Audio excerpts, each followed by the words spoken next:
ও মাই god, superstar Shakib খানের soldier সিনেমার shooting video ঝড়ের বেগে ভাইরাল। অবাক হওয়ার ব্যাপার হলো, এই শুটিং ভিডিওতে সুপারস্টার শাকিব খানের অভিনয় দেখে রীতিমতো অবাক হয়ে তাকিয়েছিলেন সোলজার সিনেমার নায়িকা স্বয়ং তানজিন তিশা। বেসিক্যালি ঘটনা যা হলো সেটা হচ্ছে যে রিসেন্টলি সুপারস্টার শাকিব খানের সোলজার সিনেমার একটি শুটিং ভিডিও সামাজিক যোগাযোগ মাধ্যমে ঝড়ের গতিতে ভাইরাল হয়। ভিডিওতে দেখা যায় সোলজার গেটআপে সুপারস্টার শাকিব খানকে একটি রাজনৈতিক জনসভায় এন্ট্রি দিতে, এবং ওই ভিডিওতে আরও দেখা যায় তানজিন তিশাকে।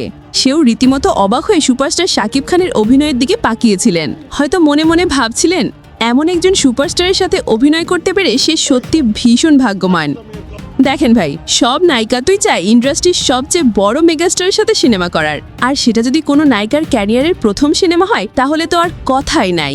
মেগাস্টার শাকিব খানের সাথে তানজিন তিশার সাবিলা নূর, এই দুই নায়িকারই প্রথম সিনেমা, আর দুজনকে দেখেই মনে হচ্ছে দুজনেই খুব ভাগ্যবান।